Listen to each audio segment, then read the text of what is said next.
Inaprubahan din ng Bangsamoro Parliament sa ikatlo at pinal na pagbasa ang panukalang magpapalawak sa kapangyarihan at mandato ng Special Geographic Area Development Authority sa huling regular session bago ang nakatakdang BARM parliamentary elections sa Setyembre 14. Ang News Now mula kay Naphtali Velarde.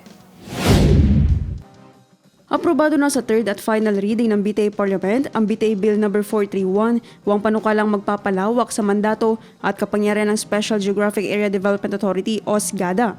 43 mambabatas ang bumoto pabor sa pag-aproba sa panukala, walang tutol at walang abstention.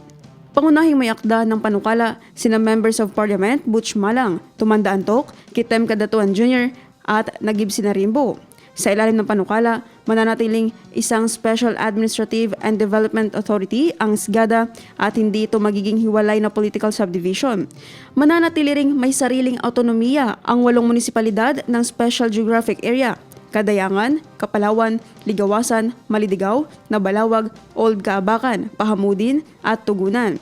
Binubuo ang SGA ng mga dating barangay ng North Cotabato na bumoto para mapasama sa BARM noong plebisito. Dahil sa kakaibang status nito, nahirapan ng lugar sa pag-access at koordinasyon ng mga serbisyo ng iba't ibang lokal na pamahalaan. Ayon kay MP Nagib Sinarimbo, limitado ang mandato ng kasalukuyang SGADA at nagsisilbi lamang itong coordinating body. Sa pamamagitan ng panukalang ito, layunin na palakasin ang kakayahan ng ahensya na tugunan ng mga isyong sumasaklaw sa higit sa isang munisipalidad habang nire-respeto ang autonomiya ng mga LGU. Inaatasan din ng SGADA na gumawa ng Comprehensive Special Geographic Area Development Framework Plan na magsisilbing long-term development blueprint ng SGA. Kabilang sa mga programang i-coordinate ng SGADA ang flood control, land use planning, housing, health and sanitation, environmental protection, public safety at disaster response.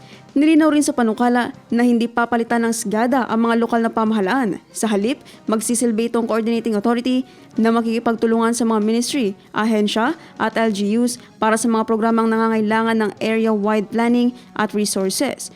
Bubuo rin ng SGADA Board bilang policy-making body ng ahensya.